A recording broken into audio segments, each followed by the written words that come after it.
때때로 숫자는 문자보다 더 음산한 어조로 우리에게 비극의 이야기를 들려주곤 합니다. 1, 29.1, 39.5, 11.2. 혹시 이 숫자들의 의미를 아시겠습니까? 2012년 통계에 따르면 불명예스럽게도 우리나라는 현재 OECD 가입국 중 자살률 1위입니다. 이는 인구 10만 명당 29.1명으로 OECD 평균 자살률인 12명보다 2배 이상으로 압도적으로 높습니다. 게다가 2013년 통계를 보면 하루 평균 39.5명, 약 40명에 달하는 사람들이 스스로 목숨을 끊고 있고 자살은 10대, 20대, 30대 사망 원인 1위를 차지하고 있습니다. 가히 자살 공화국이라 불리어도 할 말이 없는 끔찍한 현실입니다. 여기서 한 걸음 더 나아가 자살 충동 역시 결코 적지 않다는 사실을 유념해야 합니다. 2012년 기준으로 지난 1년 동안 한 번이라도 자살하고 싶었다라는 설문 문항에 여성은 10.6%, 남성은 7.5%가 그렇다라고 응답했습니다. 특별히 13살에서 24살 사이 청소년과 청년 중 무려 11.2%가 자살 충동을 느낀다고 대답하였습니다. 이와 같은 숫자들은 우리 곁에 상당수의 사람들이 더 이상 살아갈 수 없어 죽음을 택하거나 혹은 죽지 못해 억지로 살아간다는 어두운 현실을 알려주고 있습니다. 그런데 이러한 비극적 현실은 비단 오늘날 대한민국만의 문제가 아닙니다. 비록 정확한 통계는 파악할 수 없지만 거대한 로마 제국과 부패한 제사장 권력에 의해 끔찍한 수탈과 억압을 당했던 예수님 당시의 유대 민중들의 삶은 지금 우리와 감히 비교할 수도 없을 만큼 매우 처참하였습니다. 따라서 예수님을 메시아로 기대하고 열광하며 모여들었던 그들 절대 다수는 오늘날 우리의 이웃들보다 더욱더 죽음을 갈구하며 하루하루 힘겹게 살아갔음이 분명합니다. 하지만 본문은 그 어둠의 시대에 주님께서 제자들에게 들려주신 다소 뜻밖의 말씀을 전해주고 있습니다. 우리는 예수님을 생명의 구세주로 믿고 고백합니다.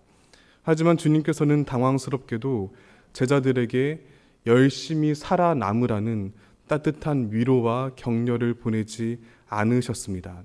그 대신에 하나의 미랄이 되어 땅에 떨어져 죽음을 맞이하라는 조금은 차갑고 서운한 말씀을 하시며 제자도의 필수 덕목으로서의 자기 죽음을 강조하셨습니다.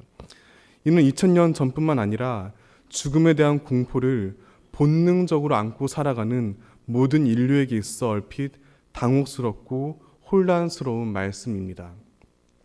그렇다면 이렇게 주님께서 당신을 섬기고 다른 이들에게 요구하시는 죽음은 정확히 무엇을 의미할까요? 물론 이것은 삶에 대한 회의와 허무에 빠져 스스로 목숨을 끊는 것을 뜻하지 않습니다. 인간의 지극히 자연스럽고 건강한 욕구마저 부정하고 혐오하는 극단적인 금욕주의를 의미하지도 않습니다. 또한 현실을 도피하는 자폐적인 경건 훈련을 가리키지도 않습니다. 하나님 나라와 정면으로 대적하는 죄악의 질서와 힘을 거부하며 우리 존재의 근원을 주님께서 주시는 참된 생명으로 가득히 채우는 것을 뜻합니다. 영화 명량을 통해 잘 알려졌다시피 이순신 장군 역시 명량해전을 앞두고 사즉생 생즉사, 즉 죽으리라 결심하고 싸우면 살 것이요 살리라 마음먹고 싸우면 죽을 것이다 라고 말했습니다.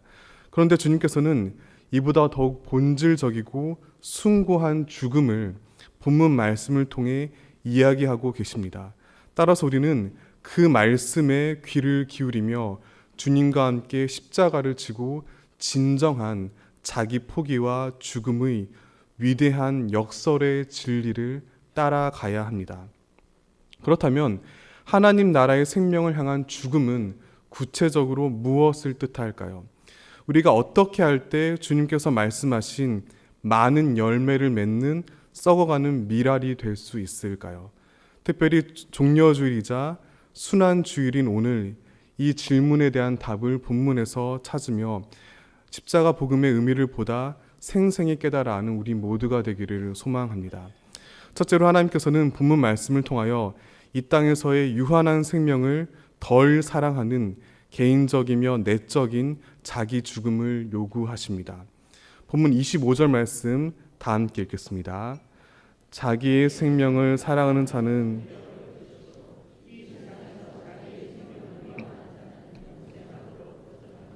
아멘.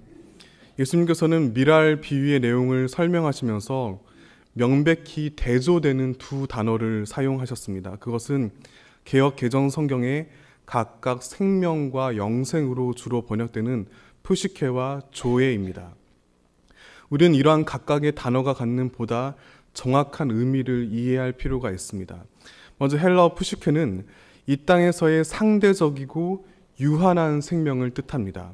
반면 조에는 예수님의 부활을 통해 그리스도인들이 지금 이곳에서 영원히 소유하는 생명을 의미합니다. 바꿔 말하면 조에는 푸시케와는 대조되는 하나님만의, 하나님 고유의 절대적이고 궁극적인 생명을 가리키는 단어입니다. 이를 토대로 25절 후반부를 다시 옮기면 다음과 같습니다. 이 세상에서 자기의 유한한 생명을 미워하는 자는 부활의 참 생명을 영원히 지킬 것이다.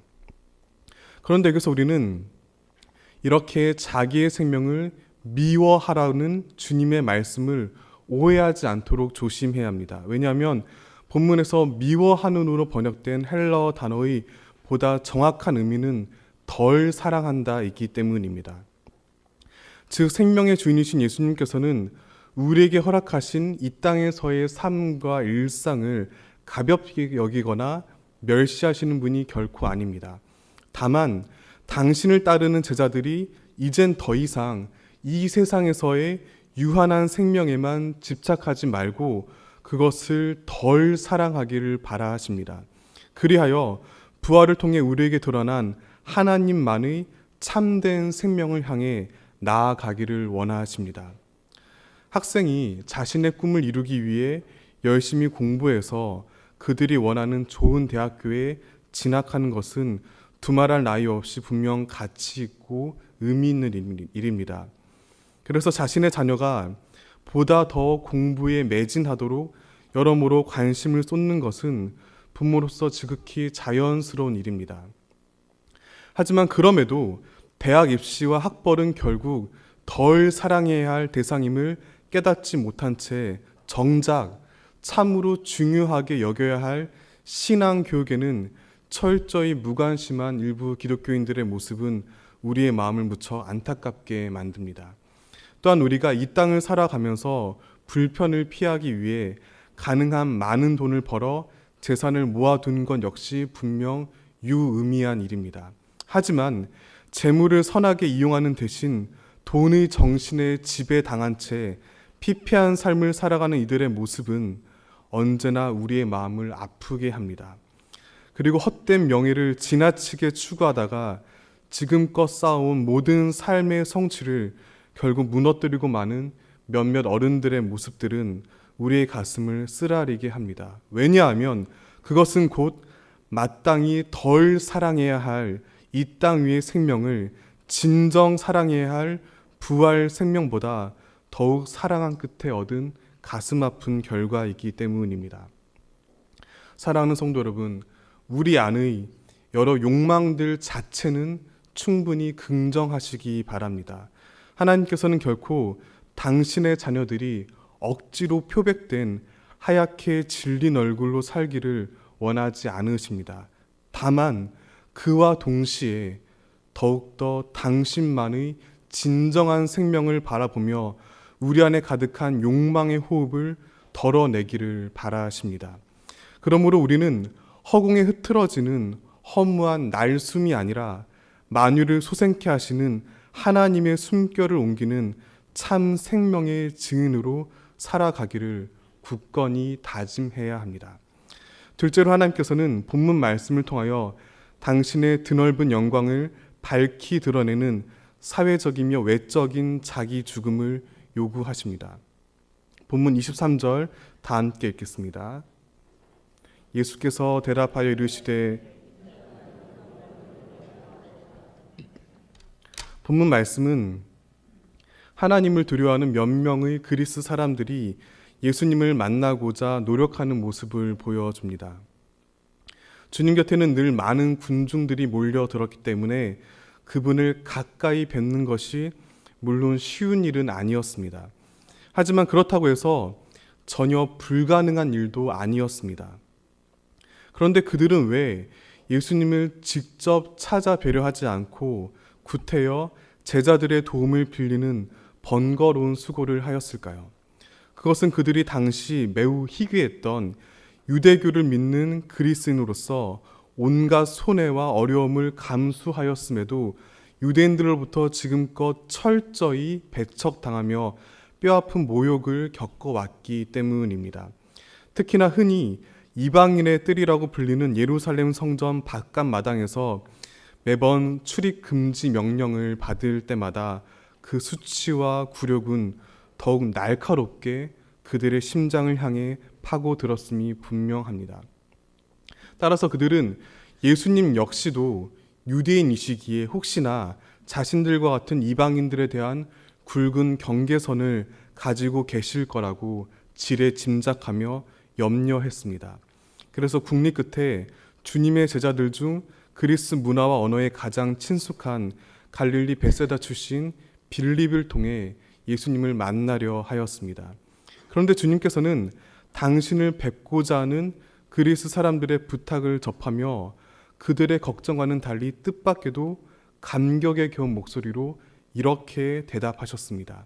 인자가 영광을 받을 때가 왔도다. 이것은 요한복음 이야기 전체 흐름에서 매우 중요한 순간입니다. 왜냐하면 그 전까지 예수님은 당신의 시간이 아직 오지 않았다고 이미 수차례 언급하셨기 때문입니다. 게다가 이 말씀은 본문 바로 앞의 19절에 기록된 온 세상이 그를 따르는 도다라는 바리새인들의 외침과 연결해 볼 때 우리에게 매우 중요한 깨달음을 전해줍니다. 그것은 십자가와 부활을 통해 온전히 드러난 주님의 영광은 결코 특정 부류의 사람들만을 위하거나 혹은 어떤 종류의 사람들을 배척하지 않는 온 세상을 향한 하나님의 사랑과 은혜라는 사실입니다.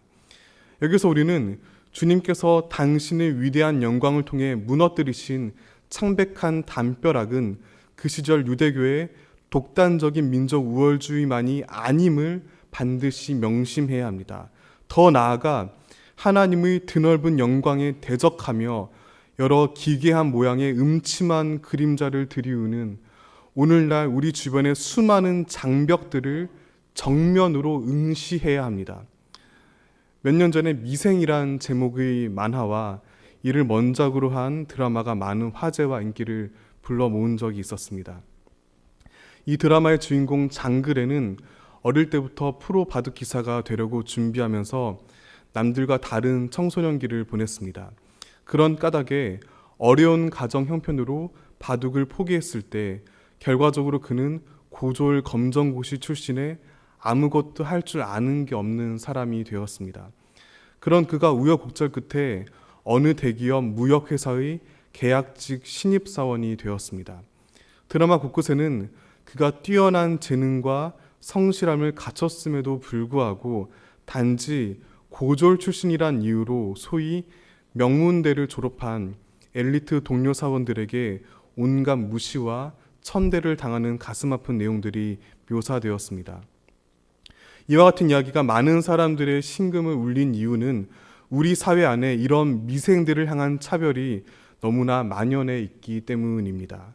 저를 비롯한 무척 많은 사람들이 학벌 외에도 외모와 집안 배경, 출신 지역과 주거 환경 등을 가지고 다른 이들을 함부로 판단하고 편을 가르며 무시하고는 합니다. 하지만 그리스도인들은 이러한 배제의 문화를 해치고 나아가 전혀 다른 시선을 이웃에게 건네야 합니다. 겉으로 드러나는 온갖 유치한 조건과 얄팍한 모양새가 아니라 그 사람의 내면에 담긴 하나님께서 주목하시고 기뻐하시는 주님의 형상을 바라보아야 합니다. 하나님께서 지으시고 우리 곁에 두신 소중한 사람들을 차별하고 억압하면서 입술로는 주님을 믿는다고 말하는 것은 철저히 거짓이자 위선이기 때문입니다. 그러므로 예수님께서 지신 십자가가 그 당시 유대 사회를 심각하게 갈라놓았던 그 모든 담과 벽을 무너뜨린 사회적이며 외적인 자기 죽음이었음을 믿는다면, 또한 하나님의 찬란한 영광은 모든 사람들을 차별 없이 포용하고 품는 것임을 깨달아 알았다면, 그리고 주님의 몸된 교회는 누구에게나 열려있는 보편적인 공교회임을 사도신경을 통해 가슴 깊이 고백한다면, 우리는 예수님과 함께 하나님 나라의 영광을 바라보며 이 땅의 온갖 폭력과 억압의 사슬을 끌어내는 것이 바로 그리스도의 제자로서 마땅히 이루어야 할 사명이라는 사실을 명심하며 이 일에 늘 최선을 다해야 합니다. 이와 같은 본문 말씀과 관련해서 우리에게 큰 울림을 주는 한 사람을 소개하고자 합니다. 그는 1856년 뉴질랜드에서 태어나 4살 때 호주 멜버른으로 이주했습니다. 그리고 12살에 아버지를 여인 후 10명이나 되는 많은 동생들을 돌보면서 일찍부터 가장으로서의 무거운 책임을 감당해야 했습니다. 하지만 주경야덕으로 열심히 공부한 끝에 멜버른 대학을 우수한 성적으로 졸업하며 고전어 부분 최우수상과 자연과학 부분 특별상을 수상하기도 하였습니다. 그리고 곧바로 오늘날 초등, 중등학교에 해당되는 코필드 학교를 설립하고 교장으로 취임하였습니다. 그리고 7년 만에 명문 사립학교로 발전시키며 큰 명성을 얻었고 경제적으로도 많은 안정을 이루었습니다. 그러나 그는 오랫동안 꿈꾸었던 선교사로서의 부르심을 잊지 않았습니다. 그래서 처음에는 인도로 가려 하였지만 어느 날 조선 선교의 필요성과 급박성을 호소하는 글을 읽고 마음을 바꾸었습니다. 그리하여 집중적인 신학 훈련을 거쳐 목사 안수를 받은 후 선교사로 파송받아 1889년 10월 2일 이 땅에 도착했습니다. 그리고 서울에서 금세 다른 선교사들과 친해지며 선교사 공의회의 서기로 임명될 정도로 실력을 인정받았습니다. 훗날 언더우드는 그를 가리켜 열정적이고 아주 탁월하고 경건한 사람, 한국에 온 선교사들 중에 가장 소중한 사람 중에 하나라고 극찬하기도 했었습니다. 만약 여러분이 이런 상황이라면 어떨 것 같으십니까? 저라면 이만하면 됐다라고 생각할 것 같습니다. 아직 여러모로 미흡하지만 조금씩 근대화되며 외국 문물이 꾸준히 들어오고 있고 말 통하는 동료들도 제법 있는 서울에 계속 남아있는 것이 너무나 자연스러운 선택이고 그 누구도 감히 비난할 수 없는 일입니다. 그것만으로도 이미 굉장한 희생이기 때문입니다. 하지만 그는 보다 험난한 길을 선택하였습니다. 이제 서울에는 선교사들이 충분하다고 판단하며 새로운 선교지를 찾기 위해 기나긴 도보 여행을 떠났습니다.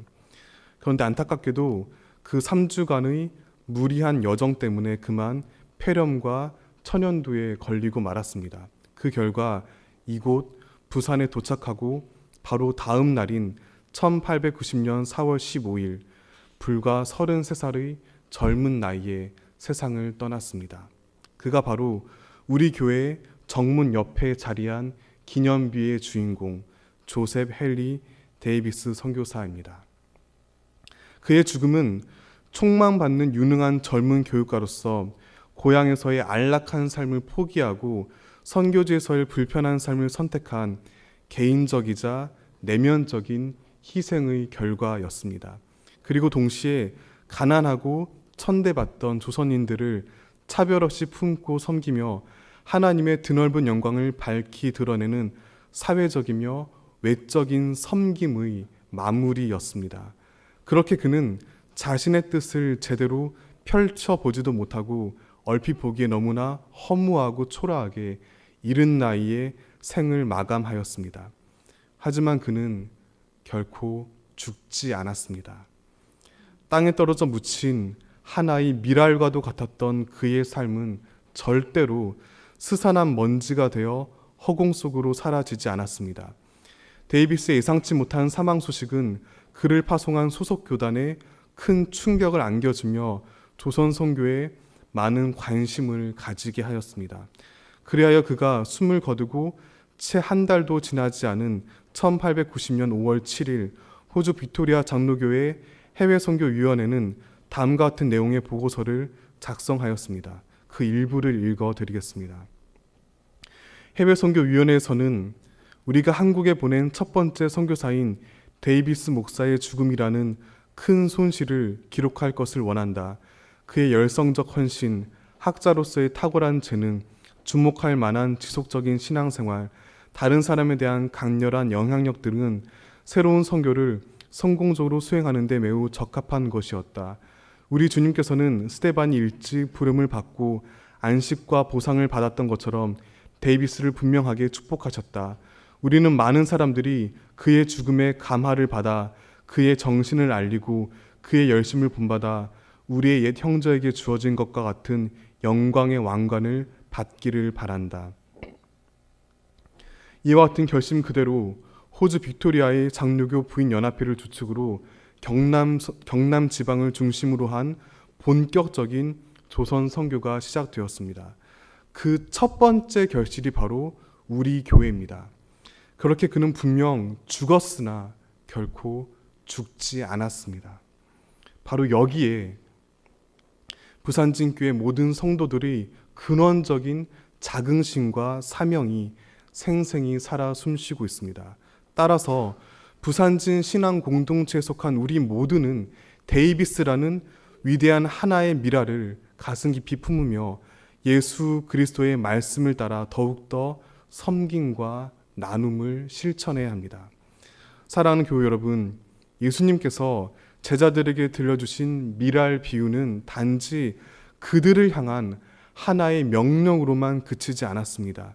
이 말씀은 이후 골고다 언덕 위에서 당신께서 몸소 행하실 희생에 대한 엄중한 예언이자 자기 사명의 확증이었습니다. 그렇게 주님께서는 우리에게 참 생명의 열매를 풍성히 허락하시려 기꺼이 인간의 가장 깊은 절망과 고통을 치열하게 끌어안으시고 철저히 죽임 당하신 후 다시 살아나셨습니다.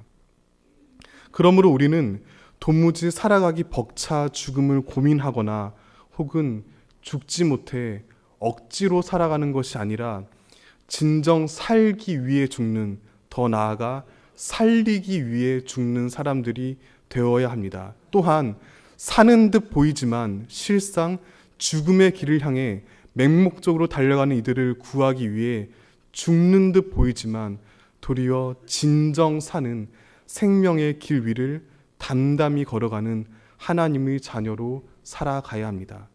주 예수 그리스도께서 영원히 죽을 수밖에 없는 죄인인 우리를 살리시려 하나의 미랄이 되어 십자가 위에 오르셨기 때문입니다.